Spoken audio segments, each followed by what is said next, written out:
Great morning जी दोस्तों। भूपेश आनंद मैं आपके सामने। मैं सीए, मैं सीएस, मैं सीएमए, मैं यूएसए और मैं लंदन। ये जान के मैं ऐसा इसलिए बोल रहा हूँ कि आपको थोड़ा सा जेलस फील हो और आप भी 1-2 डिग्री कर डालो। बेटे आज का ये जो लेक्चर पे स्टार्ट कर रहा हूँ, दिस इज लेक्चर नंबर 1।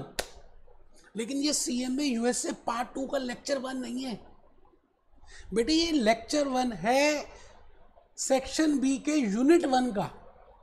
अब चांस की बात है कि अगर आप डायरेक्टली इसी लेक्चर को देखते हैं तो शायद आपको समझ कुछ भी ना आए, क्योंकि लेक्चर ये first lecture CMA USA part 2 का नहीं है।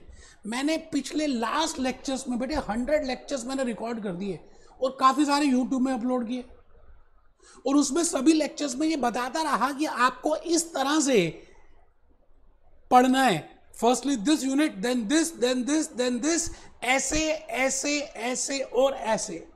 और आज फिर बिकॉज ये पहला लेक्चर है तो मैं थोड़ा सा रूपरेखा आपको थोड़ा सा आइडिया बताऊंगा कि that how to study for CMA USA part 2। जल्दी से रजिस्टर पहले तो ओपन कर लीजिए। As in all other lectures we have noted down. बेटे आपको पूरी पीपीटीज, मेरे हैंड रिटन स्लाइड्स और जो भी मैं गूगल में आज दिखाऊंगा, आज बड़ा कुछ बताने वाला हूं, आप सभी एटलीस्ट नोट करेंगे। आप रजिस्टर ओपन कीजिए और देखिए मैंने क्या लिखा। बड़ी प्यारी सी बात, कीप मूविंग फॉरवर्ड। चलना आपका काम है, रुकना नहीं है।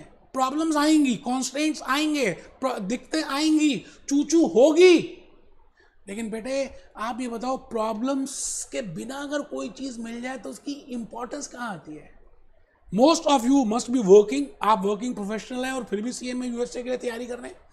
आप में से कई बच्चे ग्रेजुएशन के साथ साथ कर रहे हैं, तो बेटे आप सबको गोल्डन अपॉर्चुनिटीज मिल रही है। मैंने जब सीए स्टार्ट किया था तो उस जमाने में कोई फॉरेन कोर्सेज होते ही नहीं थे, और मैंने ग्रेजुएशन के बाद स्टार्ट किया।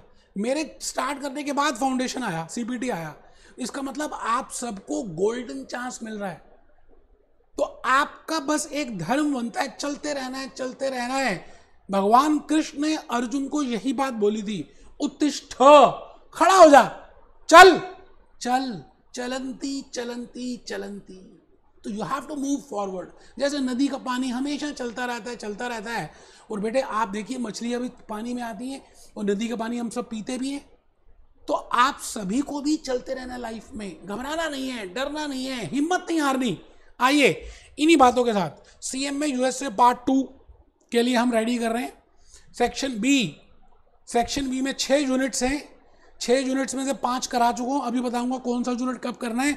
अभी ये जो स्टार्ट कर रहा हूं ये लास्ट यूनिट है सेक्शन बी का, दैट इज यूनिट नंबर 1, और इसका नाम है रिस्क एंड रिटर्न। क्या नाम है?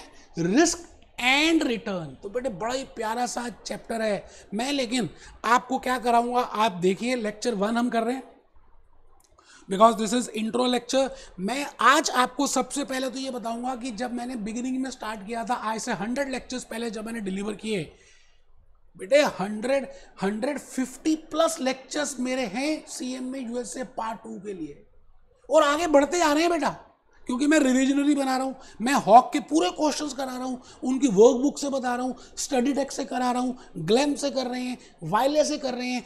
स्टूडेंट्स तो बाकी सबसे परचेज करके फिर दोबारा हमारे से परचेज कर रहे हैं, क्योंकि हम उस केस में 50% डिस्काउंट दे देते हैं। अगर आप ये शो कर दो कि आपने XYZ इंस्टीट्यूट से सीएमए यूएसए के लेक्चर्स लिए और वो बिल दिखा दो, तो हम आपको 50% डिस्काउंट देंगे, क्योंकि आपके साथ धोखा हुआ है और हम आपके साथ धोखा नहीं होने देंगे। आइए जी, मैं भूपेश आनंद एक बात बड़ी प्यारी सी कहने वाला हूं। बेटे इस पार्ट 2 का नाम है स्ट्रैटेजिक फाइनेंशियल मैनेजमेंट।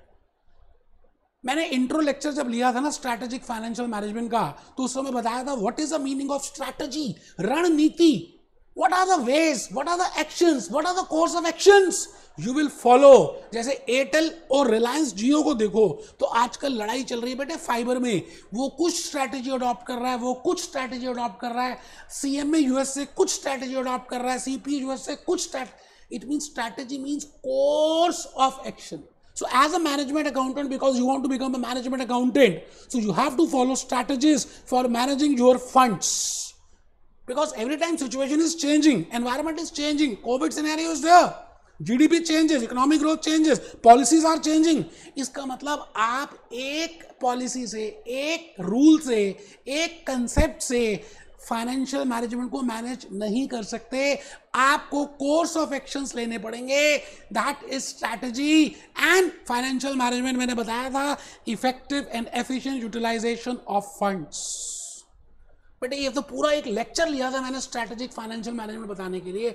आज का लेक्चर रिस्क रिटर्न है, पर थोड़ा सा मैंने हल्का सा बताने की कोशिश की। बेटे स्ट्रैटेजिक फाइनेंशियल मैनेजमेंट में आई have given you 3 questions, that what is the requirement of funds, how to procure those funds, and from where those funds can be, and how much is the risk involved in that. I repeat, मैंने 3 questions लिए, ऊपर लिख भी दिए जी, देखो। अब जो बच्चे पहली बार यही लेक्चर देख रहे हैं वो महान आत्माएं हैं, एक बार उनके लिए मैंने थोड़ा सा बनाया है।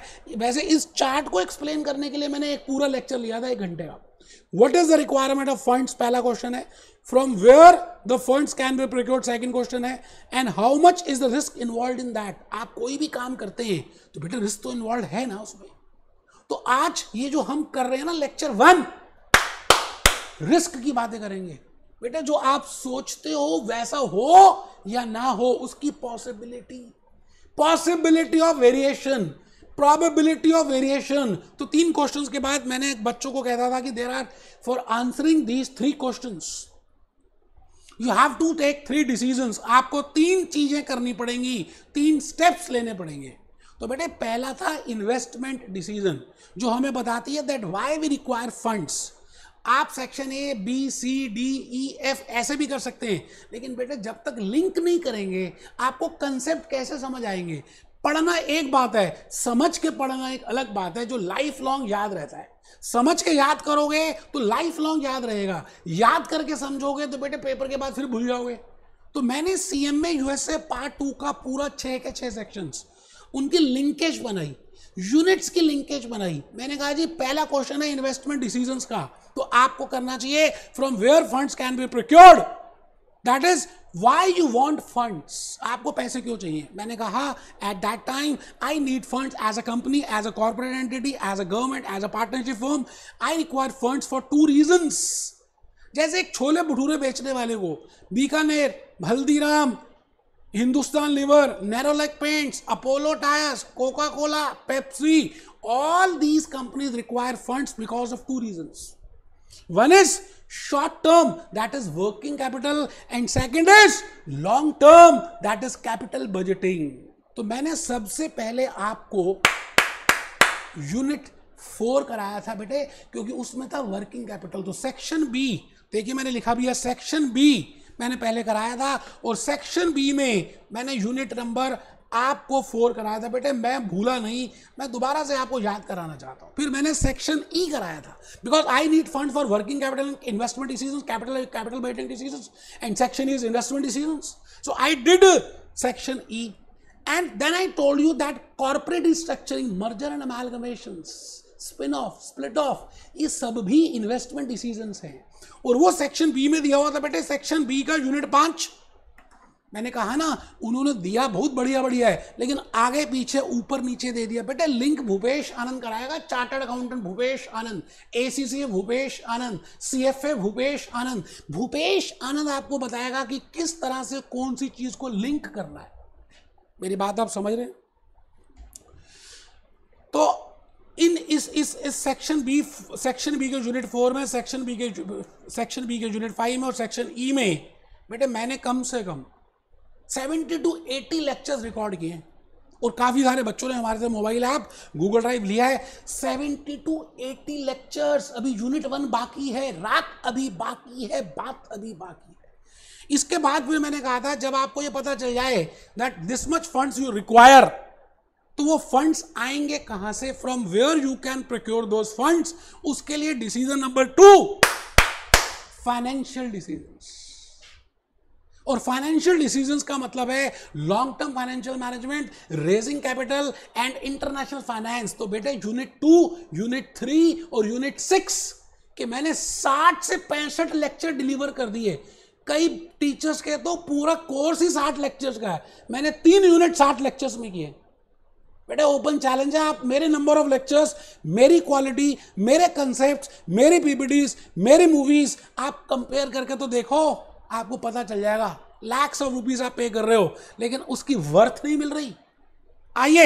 आइए मैंने सेक्शन बी में के बाद आज बेटे सेक्शन बी अभी कुछ देर पहले ही कंप्लीट किया। तो बेटे अब लास्ट पॉइंट में आ गए। पहला था what is the requirement of funds, दूसरा था from where I can get the funds, and the third is how much is the risk involve in that. आप कोई चीज खाते हो, कोई चीज पीते हो, तो उसमें रिस्क कितना है। तो बेटे आज के इस लेक्चर में आज से हम रिस्क की बातें करने वाले हैं। तो बेटे थर्ड पॉइंट जो है हम डिस्कस करेंगे रिस्क एनालिसिस। रिस्क का मीनिंग सीखेंगे, एनालिसिस का मीनिंग सीखेंगे, रिस्क का इंसिडेंस कैलकुलेट करेंगे और फिर मैनेज करेंगे। तो बेटे आज से मैं रिस्क एनालिसिस एंड मैनेजमेंट की बातें करूंगा। तो पहले तो सेक्शन बी का यूनिट 1 रिस्क एंड रिटर्न है, फिर उसके बाद सेक्शन ए पूरा का पूरा फाइनेंशियल स्टेटमेंट एनालिसिस है, फिर सेक्शन सी डिसीजन एनालिसिस है, फिर सेक्शन डी रिस्क मैनेजमेंट है। तो इस तरह से लिंकेज आएगा। आप मेरी बात को समझ रहे हैं ना। आप में से बड़े सारे बच्चे पहला यूनिट, पहला सेक्शन, पहला प्यार, फर्स्ट साइट करना शुरू कर देते हैं। बेटे क्या खाक समझ आएगा, लिंक है नहीं, पता है नहीं क्यों कर रहे हैं, बस पढ़ते जा रहे हैं, पास होना है। ये क्या बात हुई बेटे। भूपेश आनंद के होते आप ऐसा नहीं कर सकते। तो मैंने आज से ऐलान कर दिया आप सबको, मैं ऐलान करता हूं, मैं बिल्कुल ऐलान करूंगा। और उससे पहले मैं चाहता हूं कि आप एक बार बेटे एक बार इसको किसको बेटे शाहरुख खान की बात को सुने। ओम शांति ओम में वो कुछ कह रहा है आपको, बेटे वो कुछ कहना चाहता है, सुनो उसकी बात को सुनो। वो क्या कह रहा है बेटे, बड़ी गहरी बात कह गया वो, सुन रहा, जरा सुनना ध्यान से। पाने की कोशिश की है। अब बेटे वो कह रहा है कि अगर तुम किसी चीज को, कायनात किसी चीज को पूरी शिद्दत से पाने की कोशिश करोगे तो पूरी कायनात तुम्हारी उसको मदद करेगी उस चीज को तुम्हें देने में। पढ़ो तो सही, इतनी सुनो तो शिद्दत सही। से मैंने तुम्हें पाने की कोशिश की है कि हर जर्रे ने मुझे तुमसे मिलाने। पूरी कायनात। अब आप खुद सोच लीजिए कि आप क्या पूरी शिद्दत से काम कर रहे हैं। क्या आपने पूरी शिद्दत से पूरे 6 के 6 सेक्शंस जो पार्ट 2 हैं उनकी लिंकेज बनाने की कोशिश की? क्या उनके कंसेप्ट समझने की कोशिश की? क्या उसके नोट्स बनाए? क्या वर्ड में उसकी फाइल्स बनाई? क्या ऐसे टाइप क्वेश्चंस प्रैक्टिस किए? नहीं किए तो आप महा बेवकूफ हैं बेटे। भूपेश आनंद के लेक्चर्स देखो, आपको समझ आ जाएगा बेटा क्या करना है। यूट्यूब में भी हमने इतने लेक्चर्स डाल दिए कि अगर आप सच में पढ़ने वाले बच्चे होंगे तो आप कर सकते हो। आइए मैं इन्हीं बातों के साथ चाहता हूं कि एक बार आप पहले मेरी बात को सुने बेटे। बड़ी सारी तैयारी की आज के लेक्चर के लिए।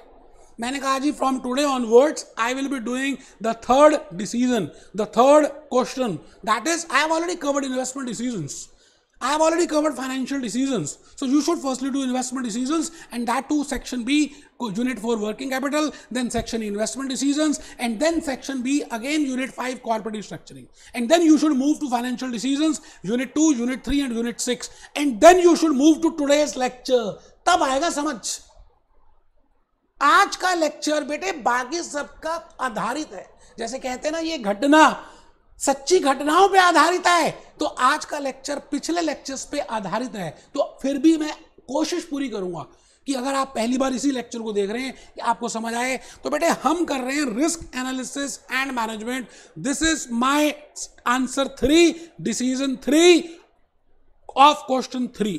रिस्क एनालिसिस एंड मैनेजमेंट को मैंने 2 पार्ट्स में डिवाइड कर दिया। मैंने हथौड़े मारे, मैंने कहा टूट जा रिस्क एनालिसिस एंड मैनेजमेंट, टूट जाना, टूट गया। उसके 2 पार्ट्स हो गए। एक पार्ट आ गया रिस्क एनालिसिस और एक पार्ट आ गया risk management. So with in risk analysis बेटे पहले रिस्क को एनालाइज करते हैं ना।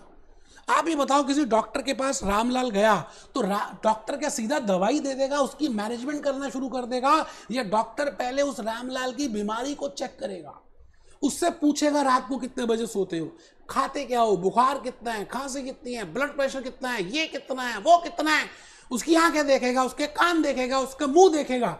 It means that doctor is doing analysis. एक बार उसने एनालिसिस कर लिया उसके बाद फिर वो उसको आइडिया हो जाएगा कि भाई अब क्या करना है, कौन सी दवाई देनी है. That is risk management. So firstly we will be doing risk analysis, and within risk analysis there are 3 parts, 3 sub heads. पहला है beta risk and return analysis, section B unit 1 जो आज ही हम शुरू कर रहे हैं. आज इंट्रो लेक्चर है, आज तो नेक्स्ट लेक्चर से शुरू कर देंगे. आज एक रूपरेखा तो बताऊं, उसके बाद हम करेंगे बेटे section a financial statement analysis, और उसके 4 यूनिट्स हैं.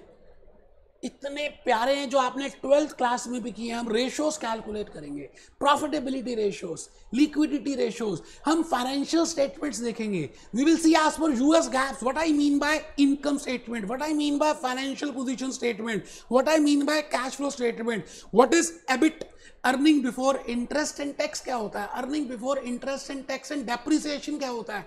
बेटे सब कुछ भूपेश आनंद बताएगा, आप टेंशन मत लेना. मैंने कहा I am doing risk analysis and management, but firstly I should do risk analysis. Within risk analysis, I should know what is the meaning of risk, and I should know what are the process of risk analysis. For that, I will be doing three heads. One is risk and return analysis. Second is financial statement analysis, and the third is decision analysis. रोकना मत बेटा, आज मत रोकना.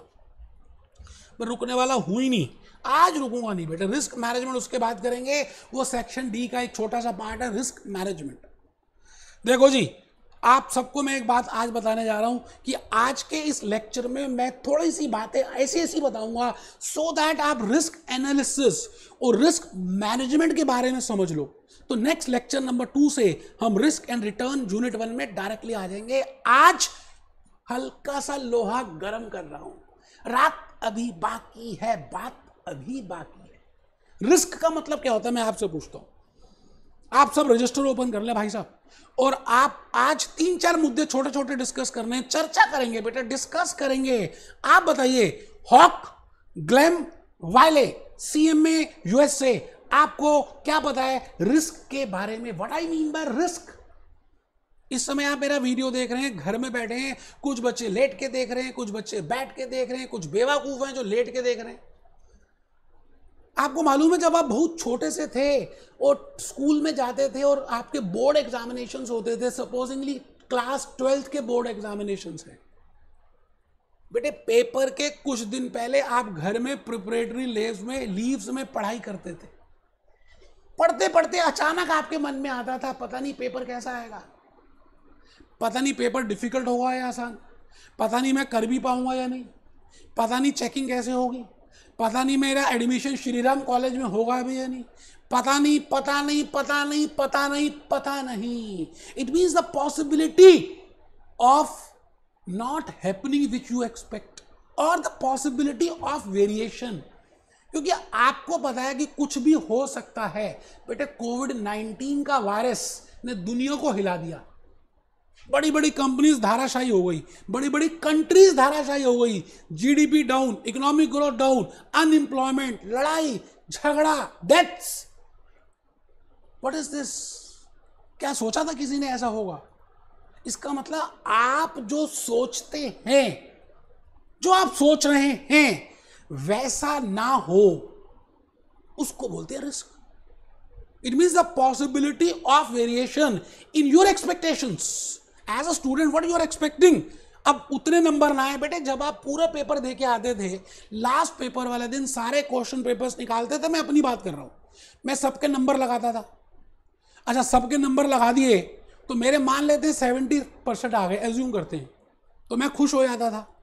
अच्छा, जैसे ही paper रख रहा होता था ना, तो मेरे माइंड में एक आता था कि भूपेश आनंद, तूने उस क्वेश्चन के ज्यादा नंबर दिए, उसमें तूने पूरा क्वेश्चन नहीं किया, एक ही स्टेप किया है, एग्जामिनर तुझे उतने नंबर नहीं देगा.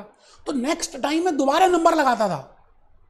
अच्छा, उस दूसरी बार मैंने क्या किया, जब नंबर लगाता था तो थोड़ा सा टाइट हो जाता था कि अगर एग्जामिनर टाइट होगा तो मुझे कितने नंबर देगा.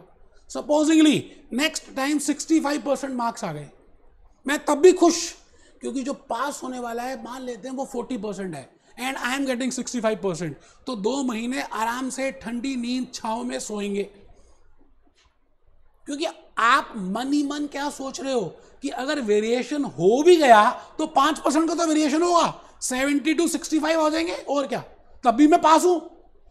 इट मीन्स आपके मन में जो हूं आती है, मन हूं करे घबराए, बेटे आपके मन में जो डर लगा हुआ है, हम सबके मन में जो डर है कि यार कोविड-19 का वायरस आ गया, वैक्सीन लगवा ली, अब क्या होगा, अब नॉर्मल सिचुएशंस कब आएंगी, क्या ऐसे ही रहेगा, क्या ऐसा तो नहीं होगा, क्या मैं सीएम में कर रहा हूं, पता चला कोविड हो जाए, भगवान ना करे किसी को, मैं तो रामलाल की बात कर रहा हूं, तो पैसे भी खराब गए सीएम में यूएसए एग्जामिनेशन के और हम चले भी गए। बताओ बेटे, इन सभी चीजों को हम बोलते हैं कि आपके मन में जो प्रोबेबिलिटी है ऑफ अनसर्टेनिटी, अनसर्टेनिटी, बेटे अर्थक्वेक, सुनामी, फ्लड आप देख रहे हैं आजकल कहां कहां आ रहे हैं। तो आप फर्स्ट पॉइंट लिखें, it is a possibility of variation in your expectations. आप जो सोचते हो, एक लड़के ने सोचा लड़की को कि वो लड़की उसकी तरफ देखेगी, ऐसा एक्सपेक्ट किया इस लड़के ने, मेट्रो में जा रहे थे दोनों, लगातार उसी स्टॉप से जाते थे, उसी बस उसी बोगी में चढ़ते थे, लेकिन लड़की ने नहीं देखा, लड़के का मुंह गिर गया, छोटा हो गया। It means the possibility of variation in the expectations. जो आपकी इच्छाएं हैं, जो आप सोचते हैं, जो आप चाहते हैं, वैसा ना हो या वैसा ना होने की संभावना को रिस्क बोलते हैं। सीएम में यूएसए पार्ट 2, हॉक ग्लैम वायले की धज्जियां उड़ा देंगे बेटे, सब कुछ कराऊंगा। आप देखिए मैंने लिखा first point, risk, it is the possibility of variation in expectations. It is the possibility of variation in expectations. Expectations तो ह्यूज हो सकती हैं, अलग अलग फ्रंट में हो सकती हैं, बट हमारे सिलेबस में 3 पार्ट्स के पॉइंट से हमें डिस्कस करना है, तो मैंने एक्सपेक्टेशंस की 3 ब्रांचेस बनाई। Expectations from the point of view of return, जिसके लिए चैप्टर आ गया risk and return analysis. Expectation from the point of view of financial statements. बेटे फाइनेंशियल स्टेटमेंट्स क्या होती है, एक बच्चे की रिपोर्ट कार्ड जो आती है, पेरेंट्स उस रिपोर्ट कार्ड से जज करते हैं कि हमारा जो बच्चा है वो कहाँ पे लैग कर रहा है, कहाँ पे अच्छा परफॉर्म कर रहा है, कहाँ पे आउट परफॉर्म कर रहा है, कहाँ पर अंडर परफॉर्म कर रहा है। It means that authenticity of that report card is very important. Similarly, a financial company, a corporate entity, they also prepare their own financial reports. उनकी भी तो रिपोर्ट कार्ड्स आती हैं, इनकम स्टेटमेंट आती है, बैलेंस शीट आती है, annual report आती है, फाइनेंशियल स्टेटमेंट्स आती हैं। तो वो जो फाइनेंशियल स्टेटमेंट्स बनाई गई हैं और पब्लिक को दे रहे हैं, बेटे उसकी ऑथेंटिसिटी क्या है, उसको एनालाइज करना है, उसकी रेशियोज निकालेंगे, तो बेटे उसको मैं कहूंगा फाइनेंशियल स्टेटमेंट एक्सपेक्टेशंस। तो मेरी एक्सपेक्टेशन एज ए इन्वेस्टर रहेगी that these financial statements should give true and fair view, so whether they are giving, so that is risk, that is risk. It means the possibility of variation in expectations. Expectations as a management accountant, expectation as a finance man, in respect of 3 I will be discussing. The first is return expectations, the second is financial statement expectations, and the third is business decisions expectations. कि जो ये business decisions ले रहे हैं, जैसे मुकेश अंबानी ने जियो का decision लिया, फिर मुकेश अंबानी ने गूगल के साथ संधि करके फोन बनाने का डिसीजन लिया, मुकेश अंबानी ने प्राइसिंग का डिसीजन लिया कि we will sell at this rate, so whether that is okay. So हम 3 पार्ट्स में डिस्कस करेंगे। मैं भूपेश आनंद एक बात आपको आज बताना चाहता हूं बेटे, इस दुनिया में हजारों लाखों करोड़ों तरह के रिस्क हैं। कोविड-19 ने तो बता दिया है कि एक छोटा सा वायरस का भी आपको रिस्क है, but if I limit my discussion in finance field, I will say there are different types of risks. Political risk, technological risk, अभी देखेंगे। पॉलिटिकल रिस्क में मैं अभी धीरू भाई अंबानी का एग्जांपल दूंगा, अभी गुरु मूवी दिखाऊंगा। बेटे कांग्रेस, पी चिदम्बरम और धीरू भाई अंबानी का 36 का आंकड़ा था। इंडियन इनकम टैक्स एक्ट में जो भी कुछ आया, मैक्सिमम जो प्रोविजंस आई, रिलायंस इंडस्ट्रीज को फंसाने के लिए आई। MAT, minimum alternate tax, corporate dividend tax, सभी डिस्कशन करेंगे। तो मैंने पहले तो कहा रिस्क, दूसरा कहा types of risk. Ambani Adani का प्यार नरेंद्र मोदी से ज्यादा है, राहुल गांधी से नहीं है। तो कल अगर राहुल गांधी आ जाता है, प्राइम मिनिस्टर बन जाता, तो अंबानी और अदानी का क्या होगा? It is a political risk. अभी डिस्कस करेंगे टेक्नोलॉजिकल रिस्क। बेटे एक वो भी जमाना था जब आप नोकिया का फोन लेते थे, टच स्क्रीन नहीं था उस समय, लेकिन जैसे ही टच स्क्रीन आ गया, आपने नोकिया तो छोड़ ही दिया, सैमसंग ले लिया। अब आप सैमसंग छोड़ चुके हैं, एमआई ले लेते हैं, फिर आप एप्पल ले लेते हैं।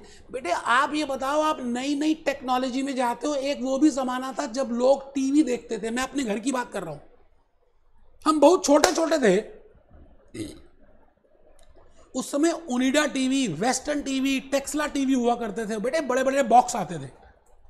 एलसीडी तो बाद में आई, एलईडी और बाद में आई, फ्लैट स्क्रीन और बाद में आई, कर्व स्क्रीन और बाद में आई।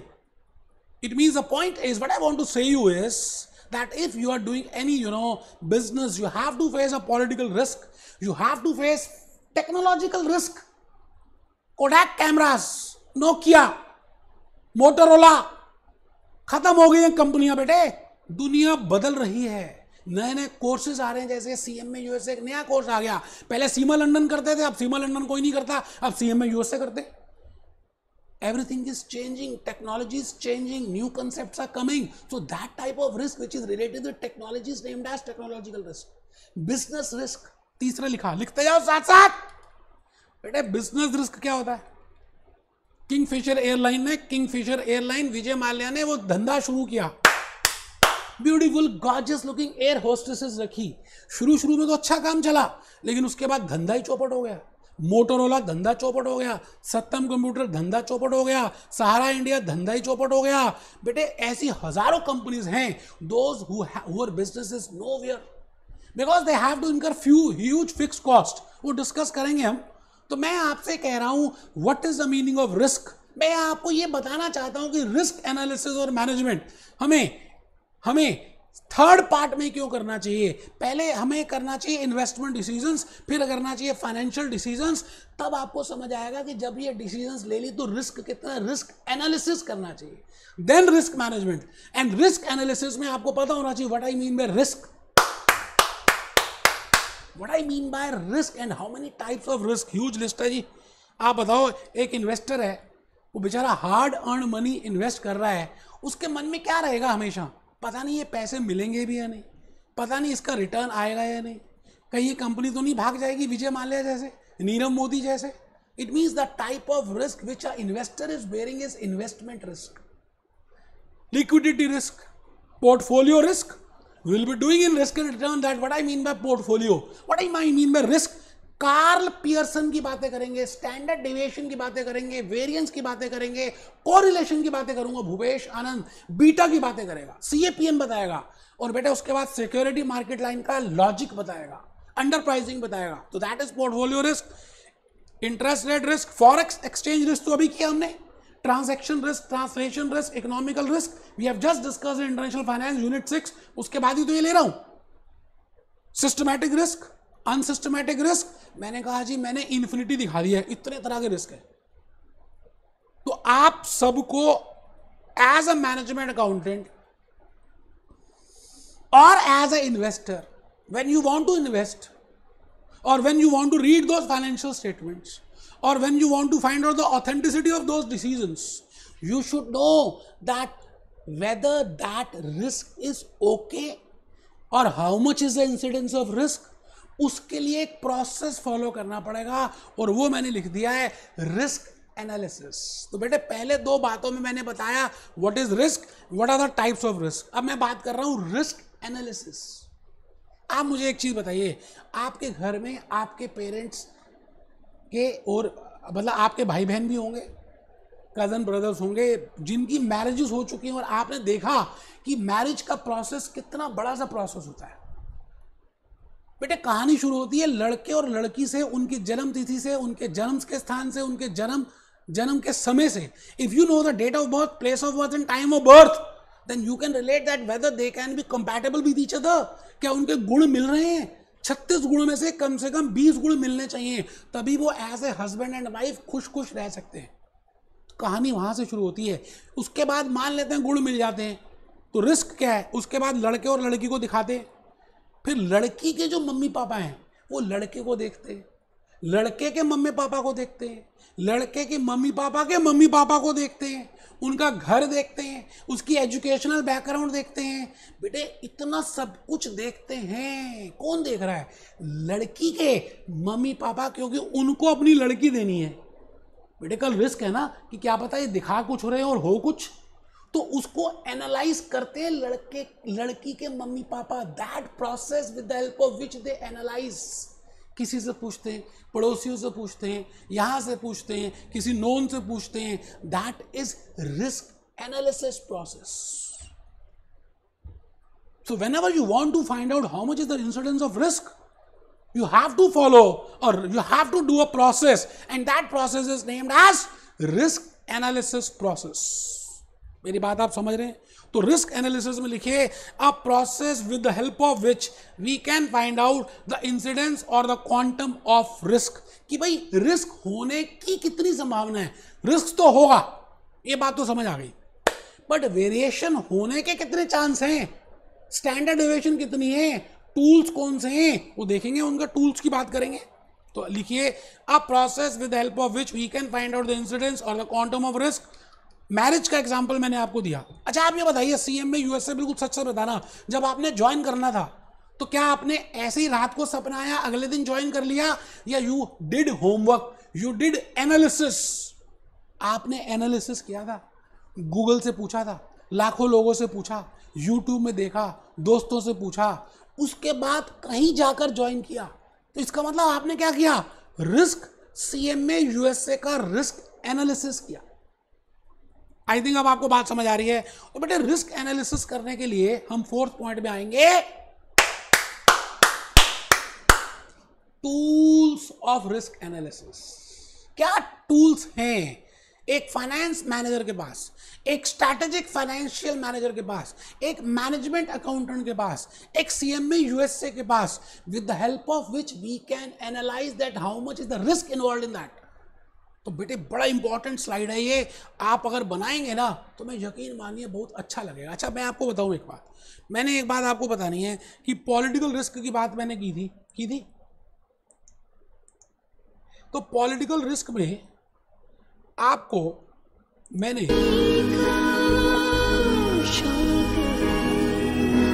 ये मूवी दिखा रहा हूं बेटे, ये मूवी है सच्ची घटना पे आधारित है, धीरू भाई अंबानी की लाइफ पे आधारित है कि किस तरह से उनके अगेंस्ट इंक्वायरी बिठाई गई, क्योंकि वो कांग्रेस रूल कर रही थी और उस समय वो धीरू भाई अंबानी बीजेपी के साइड में थे। तो you have to face the risk that also. एक बार देखिए।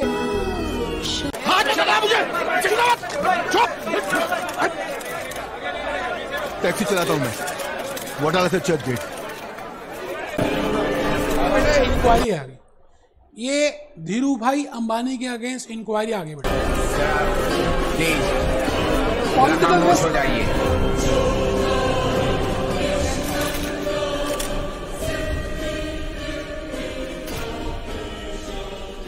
इस कमीशन ने शक्ति कॉरपोरेशन के खिलाफ और सफाई में सारी मेरी बात आप शायद समझना चाह रहे हैं और समझ पा भी रहे हैं जो मैं कहना चाहता हूं। तो मैंने आज के इस लेक्चर में रिस्क रिटर्न का कुछ नहीं बताया, that I will start with lecture number 2, but just I have given you brief idea, just I want to tell you how these topics are linked with each other and why you should do firstly investment decisions, then financial and then risk analysis. तो आइए जी, थोड़ा सा part अभी और रह गया है, थोड़ा सा पार्ट रह गया भाई साहब, कर लेते हैं।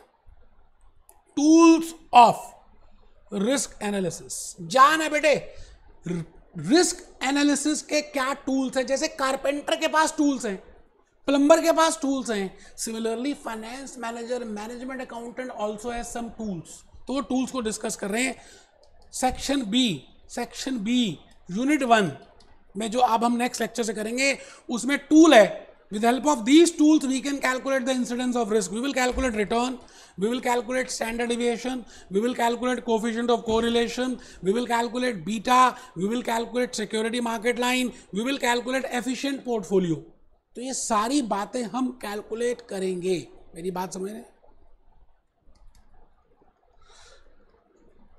टूल्स ऑफ रिस्क एनालिसिस में सेक्शन ए जब हम करेंगे तो बेटे इसका नाम है फाइनेंशियल स्टेटमेंट एनालिसिस,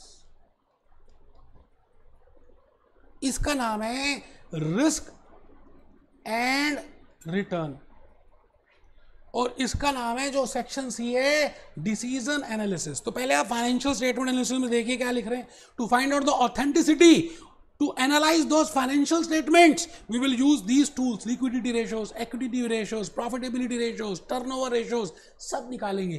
पूरी और भी है बेटा, लिस्ट लंबी थी, मैंने थोड़ा थोड़ा आइडिया देने की कोशिश की। Third type of tool is for decision analysis, हम ब्रेक इवन कैलकुलेट करेंगे, ब्रेक इवन पॉइंट कैलकुलेट करेंगे, मार्जिन एनालिसिस देखेंगे, की फैक्टर देखेंगे और प्राइसिंग देखेंगे। लिख लीजिए प्लीज, बड़ा प्यारा सा ये स्लाइड है, मुझे बड़ी अच्छी लगती है बेटा ये स्लाइड। वैसे एक चीज मैं बता दूं आपको, आप मेरे अपने इसलिए बता रहा हूं, मैंने वैसे आपको नेक्स्ट लेक्चर से बड़ी सारी अपनी जो मैंने पीपीटीज प्रिपेयर की हैं आप लोगों के लिए बेटे, PPTs, hand written slides, movies, अभी वेबसाइट भी दिखा रहा हूं, विकिपीडिया, हम सबसे डिस्कस करेंगे बेटे। मैंने सारी चीजें आप ही के लिए प्रिपेयर की हैं, बड़ी मेहनत की है बेटा। चलिए जी, आइए पहले लिख लेते हैं, फिर और बात डिस्कस करते हैं बेटा। ये लिख लिया जी, प्लीज लिखो, मैं इसके बीच में एक लाइन डाल देता हूं।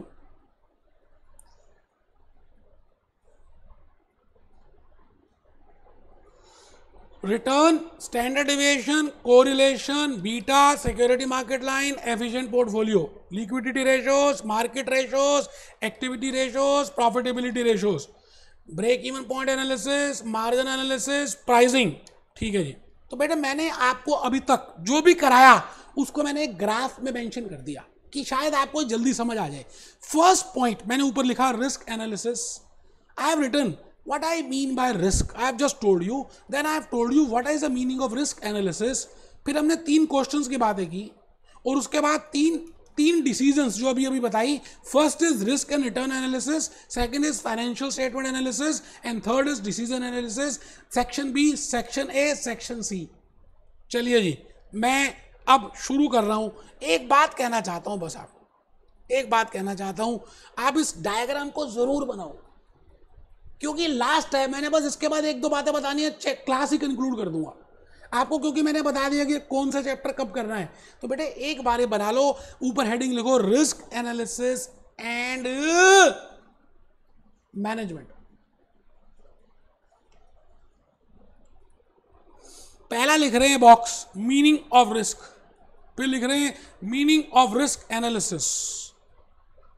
बेटा मीनिंग तो लिख ही चुके हैं ना, खाली बॉक्स में लिख दो ताकि आपको आइडिया रहे कि हमने पहले रिस्क सीखा था, फिर रिस्क एनालिसिस सीखा था, फिर टाइप्स ऑफ 3 क्वेश्चंस देखे थे, और उसके बाद हमने 3 चीजों को डिस्कस करना है।